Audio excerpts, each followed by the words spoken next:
Hola Virutas, muy buenas y bienvenido a este siguiente podcast de Madera de Ebanista, en el que en esta ocasión te voy a hablar en profundidad acerca de las propiedades de la madera. No me voy a entretener mucho con ningún tipo de introducción y directamente voy a ir al grano, de tal manera que conocer las propiedades de la madera, pues precisamente te va a ir aportando ese mayor conocimiento para que vayas comprendiendo cómo es precisamente este maravilloso material con el que estoy seguro de que ya has trabajado, has hecho ya cositas, has hecho tus proyectos, incluso puede hasta que ya seas un gran avanzado dentro de la construcción de trabajos con madera. Entonces, bueno, pues dicho lo cual, ya te digo, no me entretengo y en primer lugar voy a empezar hablándote acerca de las propiedades físicas de la madera. En primer lugar, voy a hablarte acerca de la higroscopicidad o el trabajo de la madera, siendo esta la propiedad más importante o la que define a la madera como el material que es, ya que la higroscopicidad, se trata de la capacidad que tienen algunos materiales de absorber humedad de la atmósfera y retenerla en forma de agua líquida o vapor de agua, de tal forma que la madera absorbe o desprende humedad según el medio natural en el que esté ubicada. Esta absorción de agua o cesión de esta comenzará cuando exista diferencias entre el contenido de humedad del entorno de la madera y esta. La variación de la cantidad de agua contenida en la madera modificará el peso y su volumen. En estos procesos de ambientación de la madera al entorno se pueden producir agrietamientos, alabeos o deformaciones, y estos procesos se denominan como el trabajo en sí mismo de la madera. De tal forma que la madera contiene huecos en el lumen celular. Más adelante, en sucesivos podcasts, iré explicando cuáles son las estructuras micromoleculares de la madera y esto lo comprenderán mejor, que es el lumen celular, el cual se encuentra situado entre las microfibrillas y las fibrillas elementales susceptibles de ser ocupadas por agua. Y serán estas últimas las que absorberán el agua de la atmósfera, pero que se alojará en los huecos del lumen celular, ya que el tamaño de las microfibrillas es tan pequeño que no admite el almacenamiento de agua. Y por otra parte, debes de saber y tener en cuenta que la atmósfera tiene un papel muy destacado y muy relevante, que dependerá de la temperatura, de la humedad relativa y de la presión a la que se podrá encontrar y en la que podrá captar agua la madera. Dependiendo de la fuerza de uno u otro, pues la madera captará o cederá mayor o menor cantidad de agua. De tal forma que el agua puede estar contenida en la madera de las cuatro siguientes formas que te voy a explicar. Podemos encontrar agua ocluida o de sorción. Es el agua contenida en la madera consecuencia de los grupos polares activos de la pared celular. En cuanto al agua ocluida o de adsorción, pues es el agua que queda retenida en la pared celular como consecuencia de la fuerza de adhesión superficial. También está el agua de condensación, que es un agua retenida por fuerzas capilares provocadas por los espacios entre las microfibrillas. Y por último, el agua libre. Esta es la que está contenida en el lumen de las células, siendo su fuerza de retención pequeña y no pudiendo captar agua de la atmósfera, solo en procesos de inmersión, ¿vale? Por lo tanto, a modo de resumen, tenemos las dos tipos de aguas ocluidas, el agua de condensación y el agua libre. ¿Bien? Entonces, la madera siempre conserva un tanto por ciento de humedad, incluso después de pasar un proceso de secado. Por evaporación, generalmente, es este proceso de secado, pues las células disminuyen su volumen y la madera experimenta contracciones. Por el contrario, cuando la madera absorbe agua, las células aumentan de tamaño y la madera se hincha, ¿vale? Esto es la famosa contracción e hinchamiento de la madera, aspecto fundamental que igualmente define este material, ¿vale? Entonces, es en un proceso de secado pues donde se perderá primero el agua libre y luego después se irá perdiendo poco a poco, mediante esa cesión de humedades, el agua ocluida. De tal forma que la contracción siempre es mayor en las fibras jóvenes que en las fibras ya maduras y ya crecidas, es decir, las fibras más viejas, y mayor en las maderas blandas que en las maderas duras. También la madera se contrae en 3 direcciones distintas: en su dirección longitudinal de las células, es decir, en el largo; en la dirección de los radios medulares, es decir, en el grueso, ¿vale?, en el espesor de una pieza de madera; y en la dirección de los anillos anuales, en su ancho, ¿vale? Esto es importante que lo tengas en cuenta, porque cuando estás trabajando con una pieza de madera maciza, bien pueda ser un tablón, una tabla, por ejemplo, generalmente va a predominar el largo sobre el ancho y el espesor. Es decir, una pieza de madera, un tablón de madera, puede tener, por ejemplo, 2 metros de largo, y ahí va a tener una contracción longitudinal, va a tener un grosor, como te decía, un espesor, pues, por ejemplo, 5 centímetros de grosor, y ahí va a tener igualmente una contracción, un porcentaje de contracción, y en cuanto a su anchura, 20 centímetros de ancho, pongamos, pues igualmente va a tener otro porcentaje de contracción distinto, ¿vale? Cuando estés estudiando o analizando tablas de contracción volumétrica, no hay un dato concreto que aúne las 3, sino que siempre vas a tener que tener en cuenta precisamente estos 3 porcentajes. Y esto es importante que lo tengas en cuenta para cuando precisamente estés serrando, mecanizando una pieza de madera, pues precisamente sepas dónde se van a producir, en qué cara o en qué zona va a tener esa mayor contracción.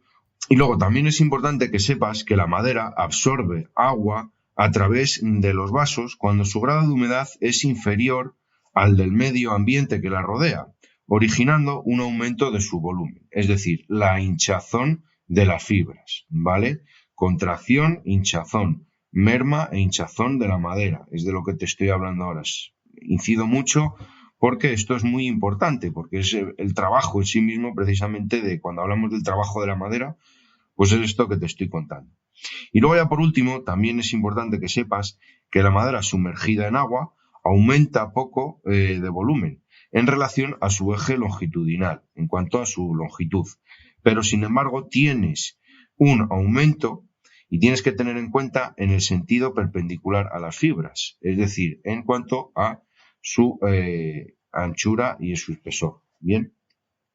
Entonces, bueno, un poquito esto es lo más importante, la primera propiedad importante de la madera, como es la higroscopicidad asociada al trabajo de la madera, la capacidad de absorber agua y de cederla al medio ambiente, y cómo precisamente hincha y merma en función de las condiciones ambientales en donde se encuentre, ¿vale?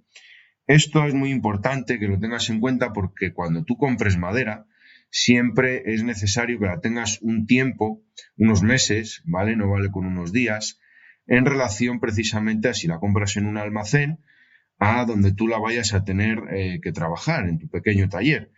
No suele convenir, o no suele ser conveniente que la trabajes directamente, ¿vale? Aunque ya la compres seca, ya compres madera seca, que suele ser lo normal. La madera no se compra en verde, precisamente por lo que te acabo de comentar. En verde quiere decir que no ha pasado por un proceso de secado en secaderos artificiales, en los aserraderos. Lo más normal y lo aconsejable es que ya la compres seca de secadero.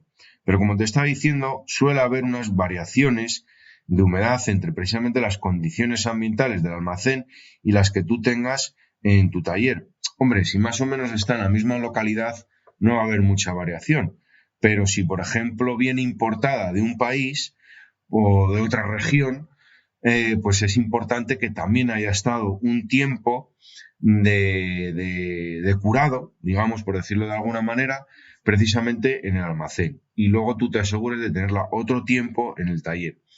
Y con todo eso, pues la madera precisamente vaya llegando a esa humedad de equilibrio higroscópico, ¿eh? Y luego, por supuesto, pues allá donde vayas a construir esa pieza de madera, pues va a pasar lo mismo. Los primeros meses, incluso años, va a tener una serie de movimientos. Ese es el trabajo de la madera. Entonces eso es importante también que lo tengas en cuenta. No es un defecto, es que es así el material. O sea, a nosotros como seres vivos también nos ocurre. Por ejemplo, en el verano tenemos la piel más dilatada, se hincha más que en el invierno, que está más contraída, ¿no? Y no por eso dejamos de ser mejores ni peores. Pues a la madera la ocurre de una manera semejante, ¿vale? Cuestión que, por ejemplo, pues no ocurre con otros materiales del sector de la construcción. Y esto lo debes de tener precisamente en especial consideración si más aún te vas a dedicar a realizar trabajos constructivos de madera. O sea, constructivo me refiero a arquitectónicos, ¿vale? Obra arquitectónica, es decir, construcción de edificaciones de madera. En cuanto a muebles, se nota menos. Y en cuanto a carpinterías, puertas, ventanas, suelos, tampoco es excesivamente apreciable porque ya en su mayoría se hace y se trabaja todo en derivados de la madera maciza, en tableros, porque esta condición de higroscopicidad se da también en los derivados de la madera maciza, evidentemente en los tableros, pero es especialmente destacable en las piezas de madera natural, digamos, ¿eh? Entonces, claro, en construcción con madera, si tienes que hacer una escalera o una estructura de madera, pues precisamente el condicionante de humedad, el porcentaje de humedad que vaya a tener, debes de tenerlo en especial consideración para el lugar en el que la vayas luego a realizar esa construcción, ¿vale? Bueno, no me entretengo más, que ya te digo, solamente de la higroscopicidad y del trabajo de la madera se podría hacer una conferencia de varias horas. Así que seguimos con las siguientes propiedades, que son varias las que te tengo que ir explicando. De tal forma que la siguiente es la homogeneidad. Se habla de homogeneidad cuando la estructura y composición de las fibras resulta uniforme a lo largo de todas las partes del tronco, de tal forma que como ejemplos de maderas más homogéneas que puedo ponerte, por ejemplo, pues pueden ser la madera de manzano, la madera de boj o la madera de tilo, en donde aquí, por ejemplo, las vetas se distinguen muy poco. Por ejemplo, el boj es una madera amarillenta que casi no se aprecia su veta, pero sin embargo es muy apreciada. Por el contrario, son poco homogéneas aquellas maderas que presentan un material muy diferente según el plano o la dirección que se considere. Es decir, que hay especies que desarrollan grandes radios medulares, como puede ser la encina, y otras que presentan anillos de crecimiento con diferencias notables entre la madera temprana, la madera tardía, como es el caso del abeto. No te preocupes porque ya te digo, en un siguiente podcast te iré descubriendo qué son estas cositas de la madera temprana, de la madera tardía, el duramen, la albura, etcétera. ¿Vale? Así que venga, seguimos. La siguiente propiedad física de la madera de la que te quiero hablar es acerca de la densidad o peso específico. Y es la relación que existe entre el peso del cuerpo y el volumen. Es decir, pesar más o menos en la misma unidad de volumen, consecuencia del espesor de las células que pueden ser más gruesas o más delgadas y que dan lugar a la densidad y al peso. Esta relación está expresada generalmente en kilogramos decímetro cúbico o toneladas metros cúbicos. Es decir, cuanto más pesa una madera, más lento ha sido siempre su crecimiento.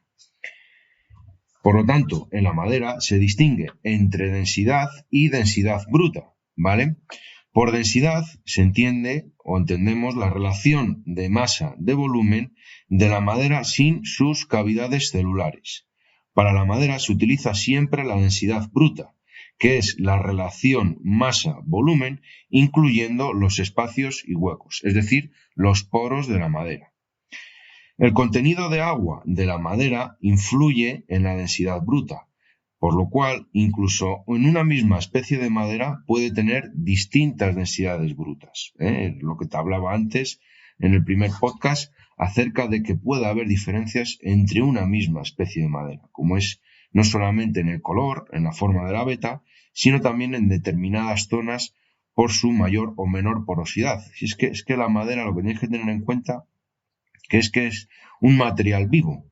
Entonces, esto es lo que la hace precisamente tan característica y tan peculiar, y muchas veces ciertos técnicos, como pueden ser a lo mejor los arquitectos, ingenieros, pues por su heterogeneidad como material, les resulta más complejo trabajar con ella. Pero entendiéndola y sabiendo lo que hay, pues es un material excelente, ¿no? Bueno, seguimos, que lo que te quería decirte es que denominamos densidad específica a la relación entre el peso en seco de la madera y el volumen de la madera cuando ésta tiene una humedad superior al punto de saturación de la fibra.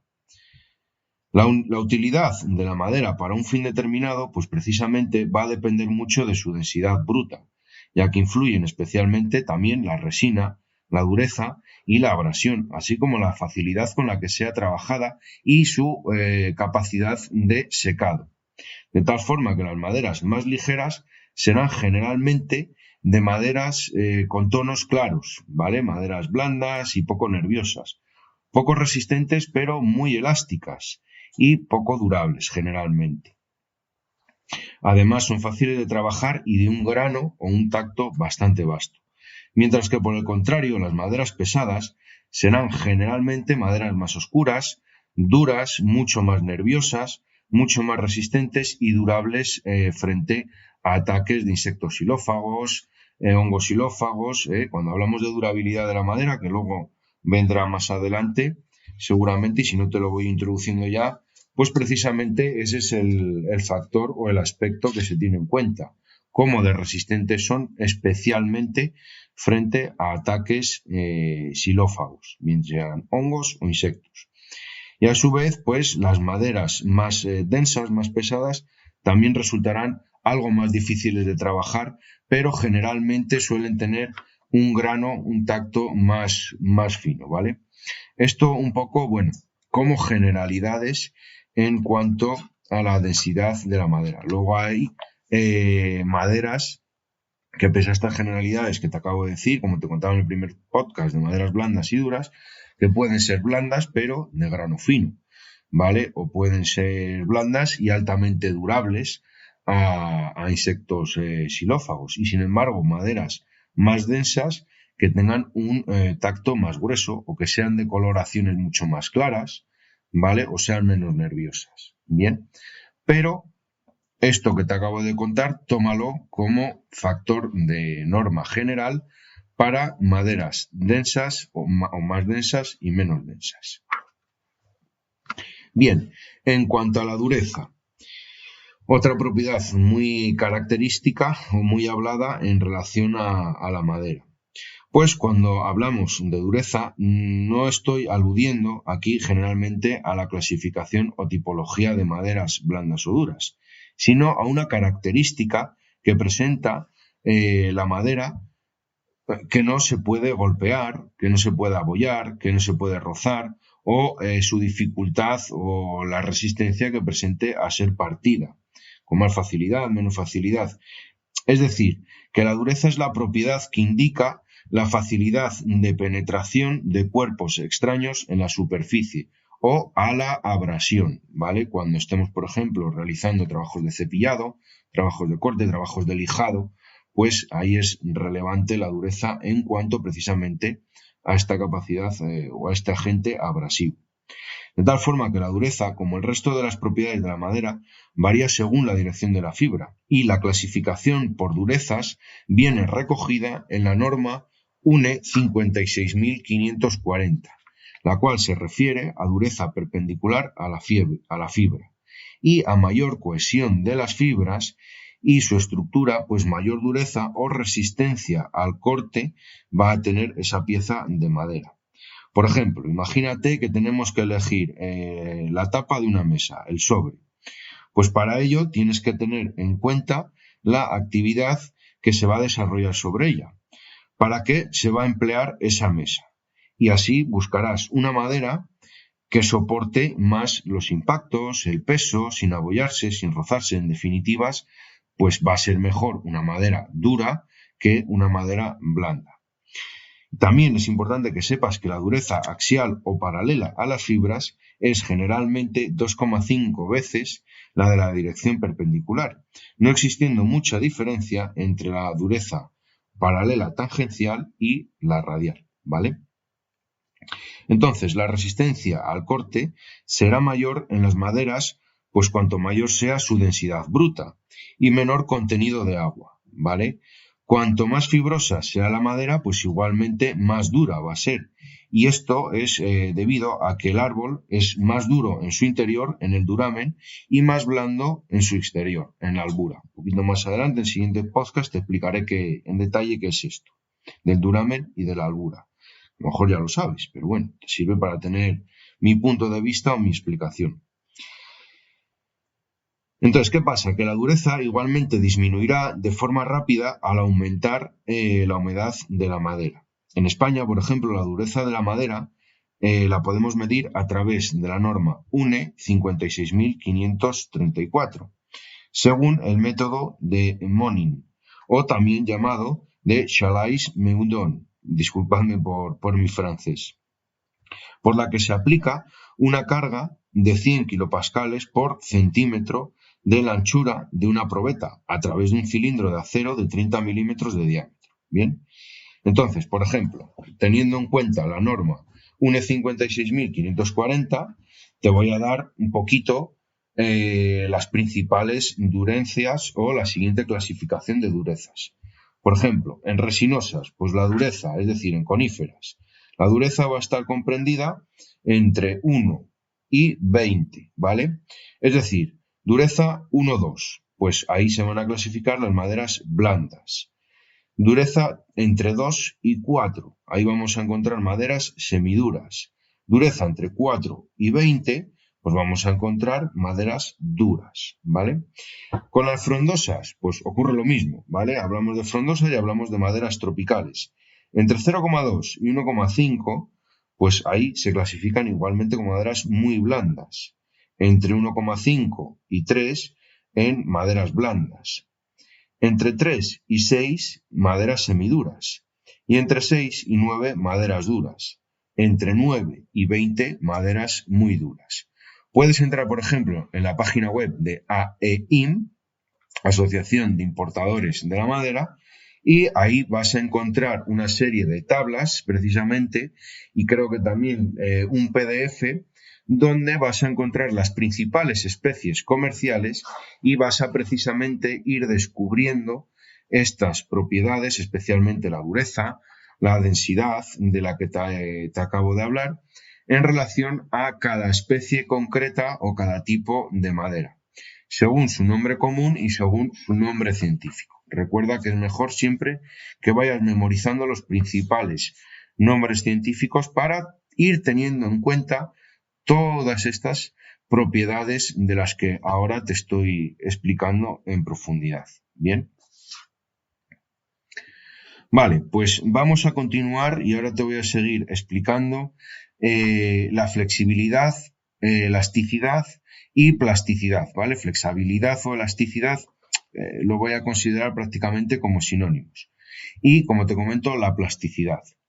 Entonces, cuando estamos hablando de flexibilidad o elasticidad de la madera, es cuando tienen una gran resistencia a la flexión longitudinal.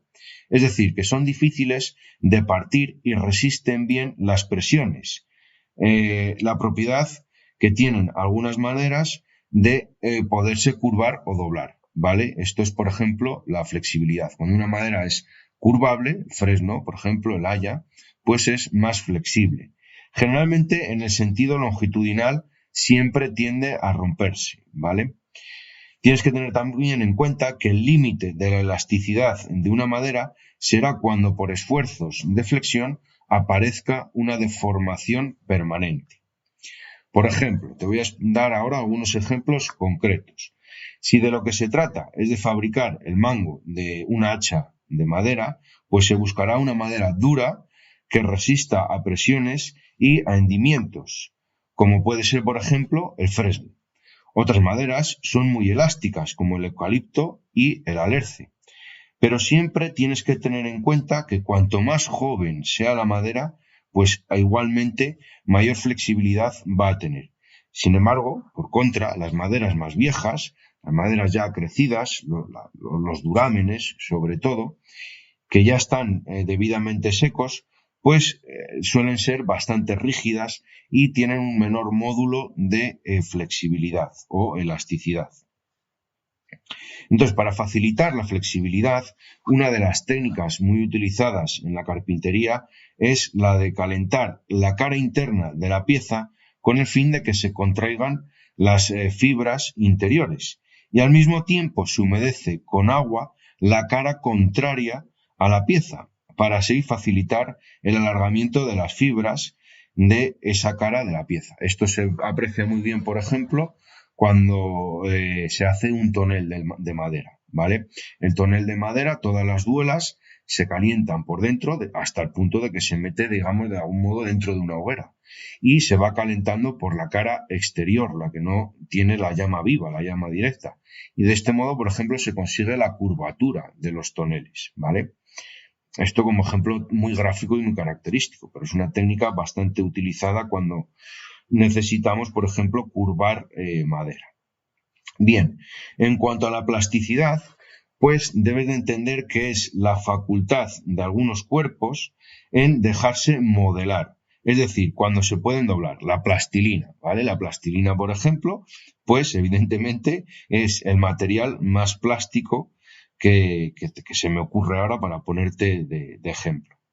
Entonces, en cuanto a la madera, se trata de aprovechar el poder de compresión de las fibras mediante una presión entre un molde y contramolde. Por lo tanto, la madera igualmente es un material plástico. Y al desaparecer la fuerza que provoca esta presión, no recupera su forma original, como sucede en el caso de la albura del nogal o la madera de abedul, ¿vale? Cuando son curvadas dentro de un molde y de un contramolde, pues tienden a mantener esa curvatura. De tal forma que se alcanza el límite de plasticidad o la capacidad máxima de curvado en el momento en que la madera empiece a fracturarse o a romperse. E igualmente la madera húmeda se va a doblar siempre mejor y va a ser más fácil de curvar que la madera dura. Y este vaporizado es pues cuando se pueden doblar todas las maderas, pero fundamentalmente una especie altamente curvable es, por ejemplo, el haya, ¿vale? Una pieza de madera muy característica, una pieza de mobiliario muy característica, son las sillas de estilo Tonnet.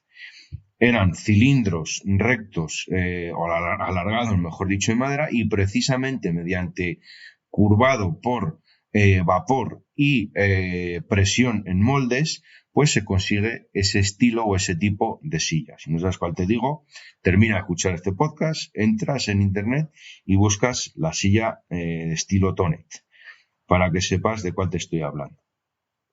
De tal forma que ya para ir terminando, si de lo que se trata es de construir, por ejemplo, un arco, ¿vale? Otro ejemplo que te pongo, pues lo más idóneo será utilizar una madera que aguante muy bien la flexión lenta y prolongada, como por ejemplo pueda ser el caso del tejo para arcos ingleses. Aunque hoy en día, si te gusta la arquería o el tiro con arco, te va a resultar bastante difícil encontrar tejo, ¿vale? Pero bueno, son ejemplos que se me van ocurriendo que te puedo ir poniendo. Luego, como siguiente propiedad, también podemos encontrar la facilidad para el pulido. Y es que el pulido está en estrecha relación con el material con el que se está trabajando. Cuando estamos ante una superficie de madera de tejido fino, el pulido pues puede ser muy bueno, ya que las superficies quedarán alisadas, destacándose mucho la veta y el propio color de la madera. Mientras que las maderas más aptas para el pulido pueden ser generalmente las más duras, como por ejemplo el nogal, el cerezo o el haya. Y por el contrario, maderas más blandas las cuesta un poquito más o hay que trabajar más en cuanto al efecto de pulido, ¿vale? Para que las fibras se separen o se levanten cuando se aplica este tipo de pulimento.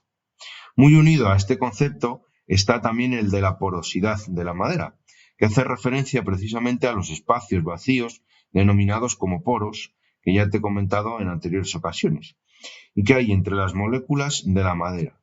Cuando quieras aplicar en una superficie un acabado que reciba posteriormente un pulimento, previamente tendrás que sellar generalmente los poros, a menos que estés haciendo un acabado o un tratamiento de acabado a poro abierto. Y cuanto más grandes sean los poros, pues más dificultad y trabajo a la hora de cerrarlos. Caso, por ejemplo, de el roble, ¿vale? Entonces, esta facilidad para el pulido, ¿cuándo la debes de tener en cuenta? Pues cuando estás realizando el acabado en las distintas especies de madera. ¿Y cuando nos referimos a acabado? Pues igualmente te contaré y habrá podcast acerca principalmente del lijado de la madera. Ya te lo explicaré en profundidad, pero no confundas lijado con pulido. Bien, el pulido es ya precisamente cuando acabamos la fase de lijado y la madera adquiere su propio brillo natural. En cuanto a la capacidad que tiene la madera a hendirse, es decir, la hendibilidad como propiedad física de la madera, es la facilidad que tiene de partirse en el sentido de la fibra, es decir, la resistencia que presenta la madera a la abertura de su estructura cuando se la introduce, por ejemplo, una cuña en el sentido de sus fibras. ¿Cuándo tenemos que tener esto muy en cuenta? Por ejemplo, pues cuando estamos cortando o trabajando la madera con el formón, o cuando se la está cepillando o se la está labrando. De tal forma que transversalmente a la fibra, la madera no es hendible y por lo general la madera se hiende más fácilmente en el sentido radial que en el tangencial. De tal forma que constituyen un inconveniente en el trabajo de carpintería y se deberá de tener muy en cuenta a la hora de clavar objetos cuando estás atornillando. Antes te hablaba de cuando la estás atacando con el formón, pues ahora cuando la estás atornillando, cuando estás clavando una punta, etcétera, etcétera.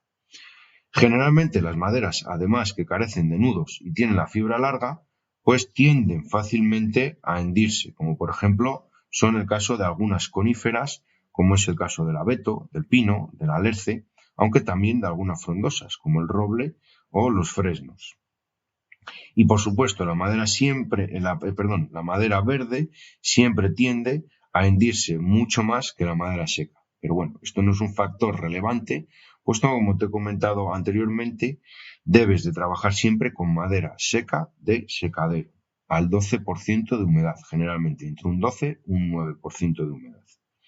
Entre las maderas que tienen una gran resistencia al hendimiento o a la hendibilidad están, por ejemplo, el álamo, el tilo, el abedul y la práctica totalidad de las maderas de los frutales, cerezos, perales, manzanos, etcétera, etcétera.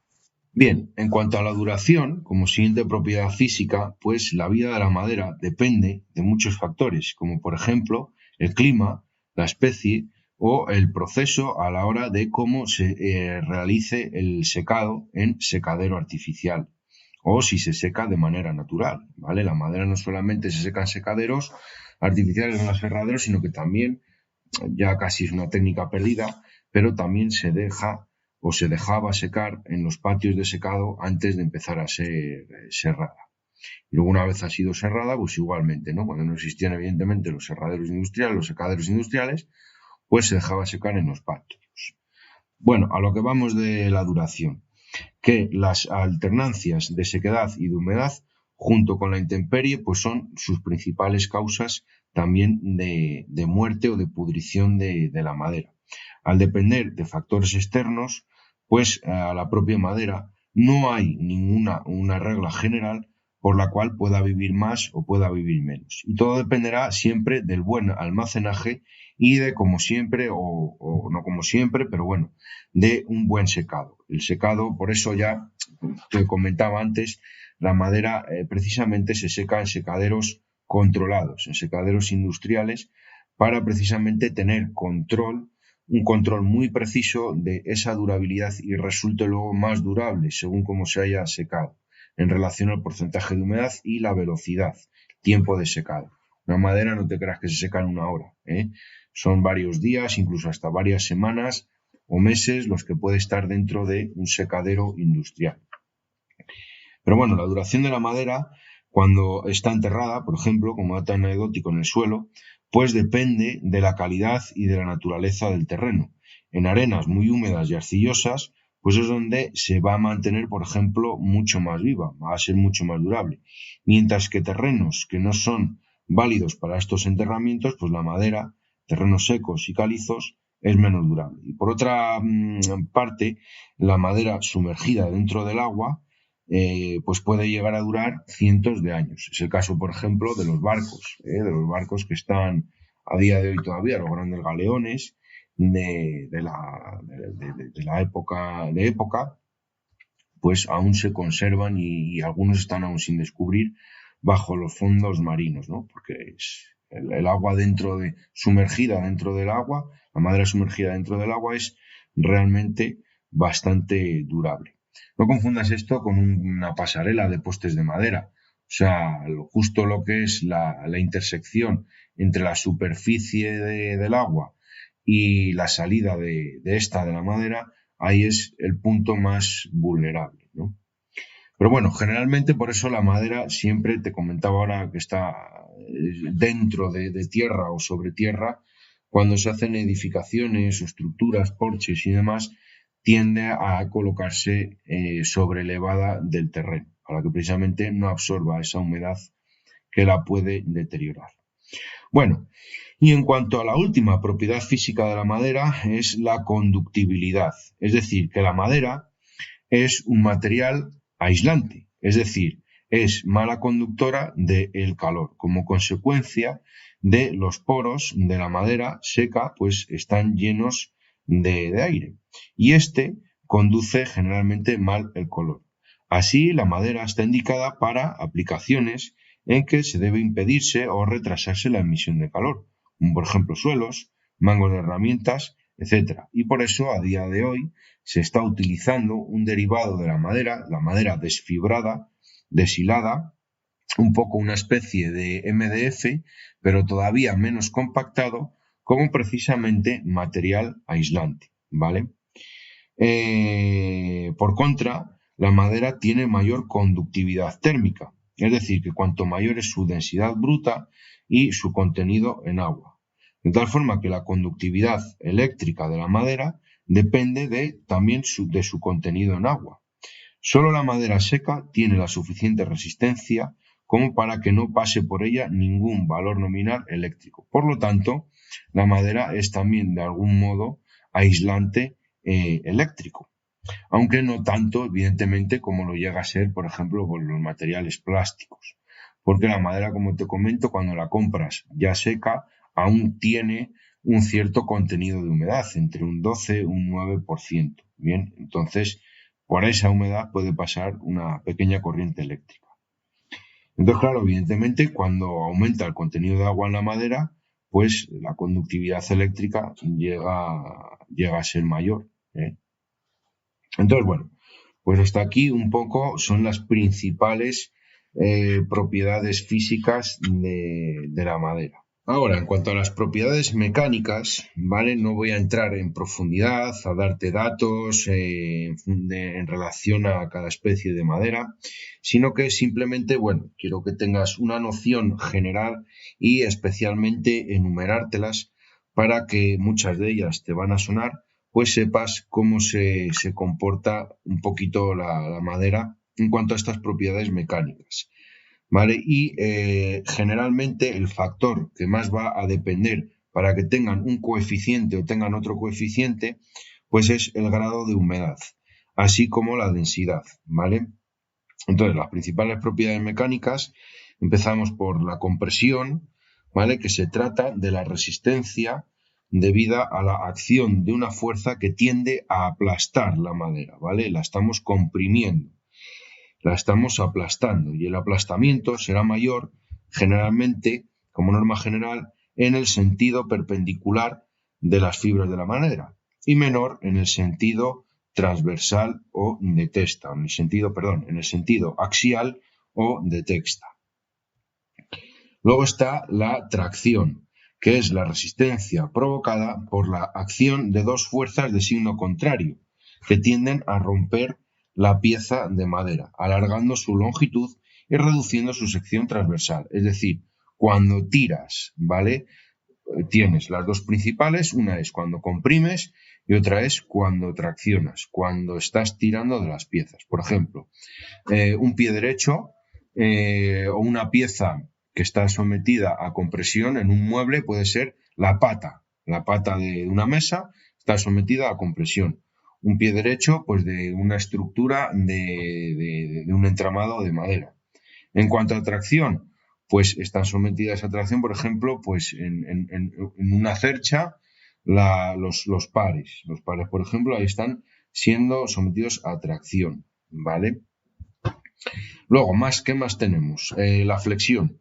Pues se trata del trabajo impuesto a una pieza de madera que descansa sobre dos apoyos y soporta un peso en su longitud. Esta es muy evidente, muy obvia. Una balda, ¿vale? La balda de un mueble, por ejemplo, pues esa está sometida a esfuerzos de flexión.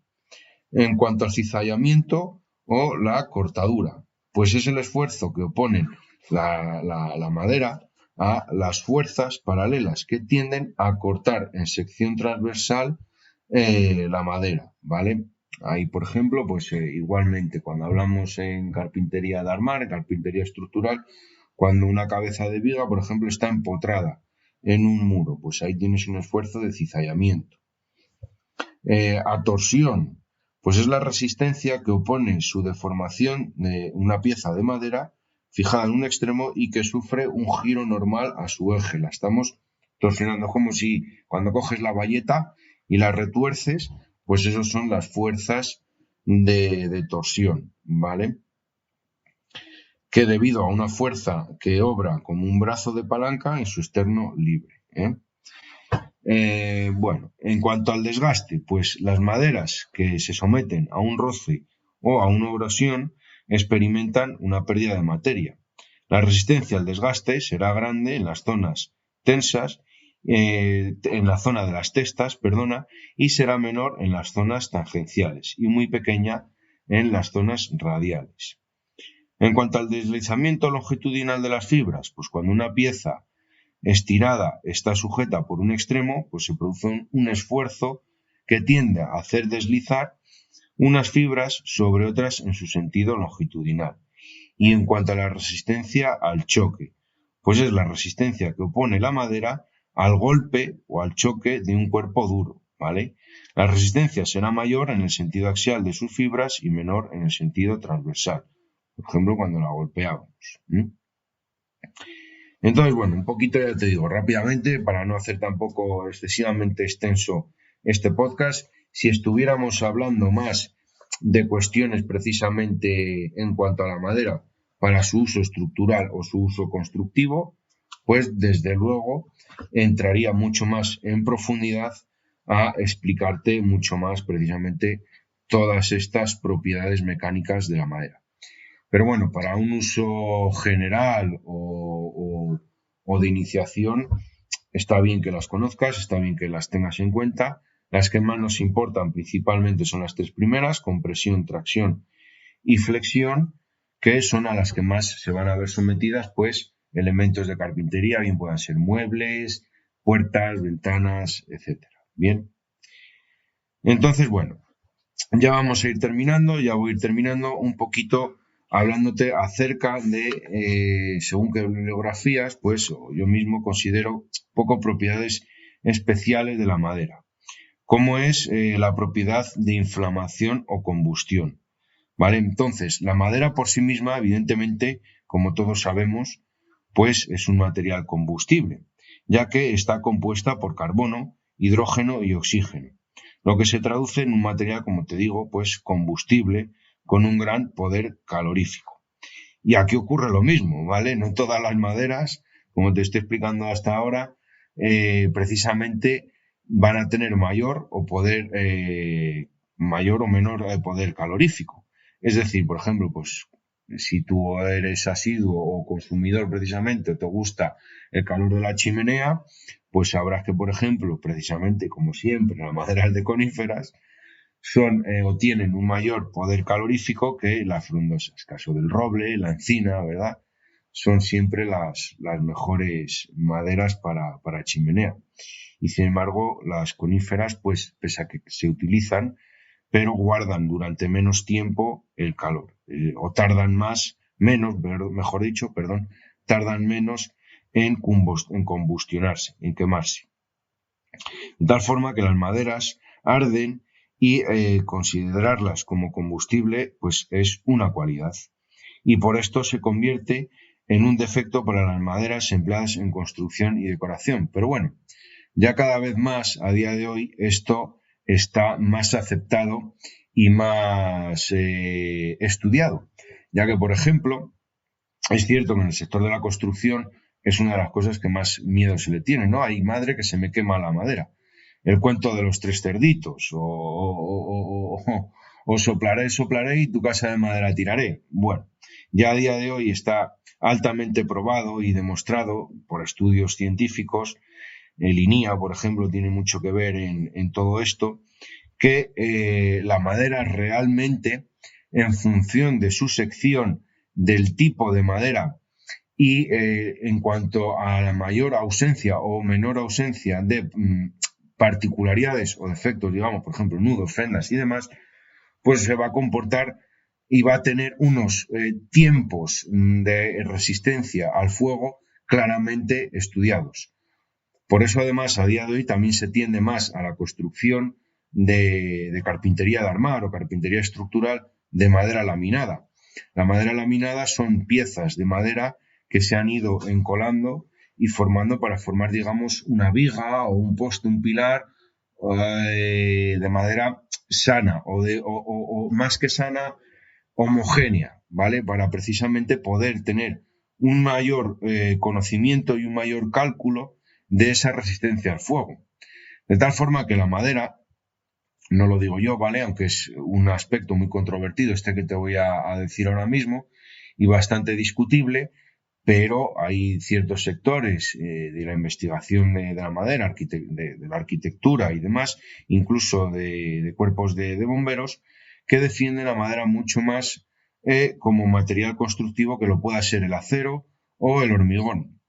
Porque en función, evidentemente, de su sección, claro, cuando estamos hablando de madera para construcción, a lo que se tiende siempre es precisamente a sobredimensionar la sección de las piezas de madera para que tener esa seguridad o esa garantía de resistencia al fuego.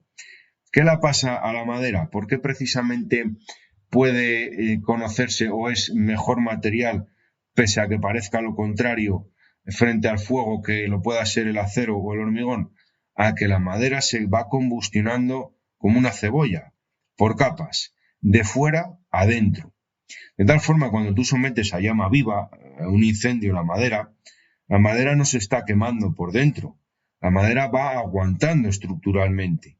De ahí que se vayan dando unos tiempos, unas secciones, mejor dicho, unas medidas de ancho y grueso para determinadas resistencias al fuego. Es decir, para que una madera resista al fuego 120, 240 minutos, pues evidentemente la sección de esa pieza de madera no va a ser la misma.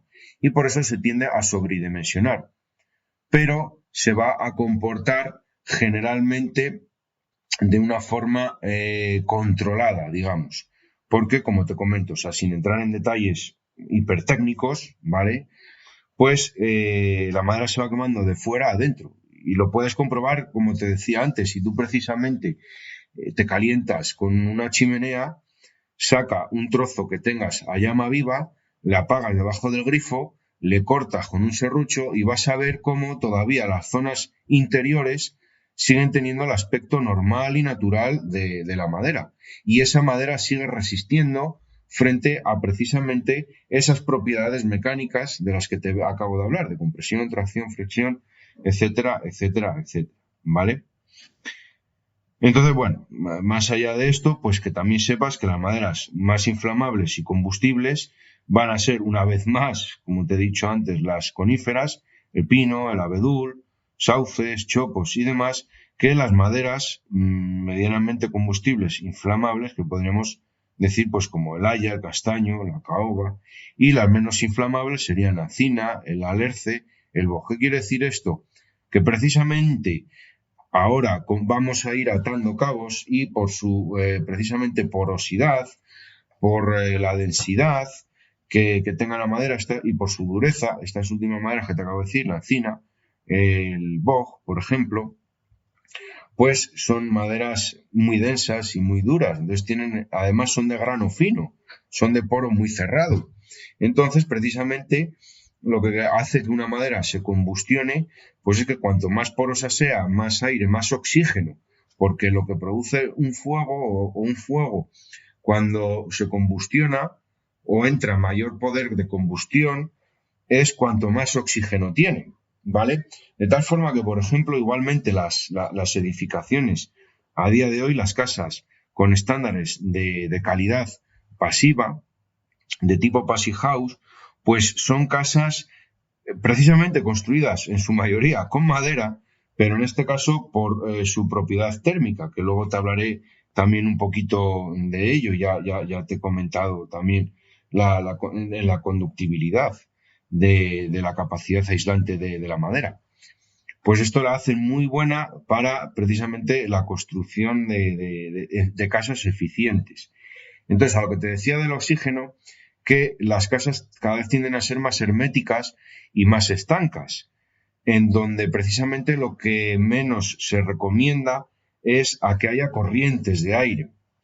Y esto está igualmente demostrado en estudios científicos de ensayo que una vivienda, cuanto más estanca es, menos capacidad de combustión o de que se produzcan incendios o que antes se extinga el incendio tiene.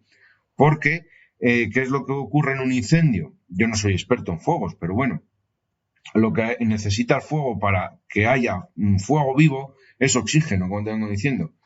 Entonces, cuando tú haces un fuego en un espacio estanco, en cuanto que el oxígeno se ha acabado o se ha combustionado, el fuego se apaga. O sea, es así. O sea, entonces, claro, ¿qué pasa? Que aquí, por ejemplo, los materiales de la envolvente, los materiales con los que se construyen las casas, las propias ventanas, los cristales, pues si estallan, si revientan, ahí es donde entra precisamente todo ese chorro de oxígeno y aviva el fuego, ¿no? Lo puedes ver en una chimenea, o sea, el tiro de la chimenea. Vuelvo a las mismas, si es que los que trabajáis con chimeneas sabéis más de fuego que mucha gente, ¿no? Entonces, cuando tú una chimenea la dejas que se ahogue, pues ahí está, dejas que se ahogue el fuego por la falta de oxígeno. Y puede que haya todavía madera en su interior y el fuego se apague, ¿eh? Luego es cierto que en una vivienda, a ver, también entra en el juego, esto que yo te he dicho es precisamente por una habitación sin elementos comburentes, porque más allá del miedo que se pueda tener a hacer una casa de madera con fuego, ya te digo que ninguno, son más precisamente los materiales que hay dentro. Los sillones, los suelos sintéticos, cables, etcétera, etcétera, ¿vale? O sea, por ejemplo, una cama, una cortina, todo ese tipo de materiales son mucho más combustibles que lo que es la madera, por todo lo que te estoy explicando ahora mismo, ¿vale? Bueno, seguimos que se me ha pirado la pinza y me he enredado aquí vida y media con el tema de la combustión de la madera. En cuanto a propiedades acústicas, pues la madera igualmente es un aislante acústico, es amortiguadora del sonido. Y es que debido a su relativo poco peso y de la flexibilidad de la madera. Entonces, la superficie de la madera es casi cerrada y por ello la mayor parte de las ondas que inciden en la madera pues son reflejadas, es decir, que rebotan. Entonces, la velocidad de propagación de las ondas sonoras en el sentido de las fibras de la madera es casi el doble que en el sentido transversal. Y según las diferentes especies de la madera, por esta razón se transmite bien el sonido corporal de la madera. Propiedad que es un inconveniente para las construcciones amortiguadoras de sonido. Sin embargo, es una ventaja para las construcciones de los instrumentos musicales, ¿vale? Y hay maderas que por su propia constitución refuerzan y transmiten mucho mejor los sonidos, empleándose en la construcción de cajas de resonancia, como son los instrumentos musicales. Y entre las mejores maderas, o una de las maderas que más gustan dentro de, por ejemplo, la construcción de instrumentos de viento madera, pues puede ser el fresno, el cedro, el abeto, el boj, el propio ébano, ¿no? ¿Qué tienen de común estas maderas? Que transmiten muy bien los agudos, porque precisamente son maderas con un grano y con una densidad elevada, con un grano finito, un poro pequeñito y con una densidad elevada. Sin embargo, las maderas menos densas, como puede ser el aliso, pues transmiten mucho mejor los graves. Pero luego también pasa lo mismo, que te decía antes, como material aislante. La madera también se utiliza en menor medida como aislante acústico, debido precisamente a que es un material poroso. Entonces, según cómo se trate o cómo se obtengan ciertos derivados de la madera, también se puede utilizar como aislante acústico, ¿vale? Como te empezaba diciendo. Entonces tenemos aquí un poco las dos versiones en cuanto a la madera. Y luego, como propiedades térmicas, pues, como te decía cuando estábamos hablando de la conductibilidad, la madera es un buen aislante térmico, gracias a la discontinuidad de la madera. Las maderas ligeras, las blandas, con mucha porosidad, ¿vale?, serán las más aislantes, mientras que las maderas más duras y densas y compactas serán las menos aislantes.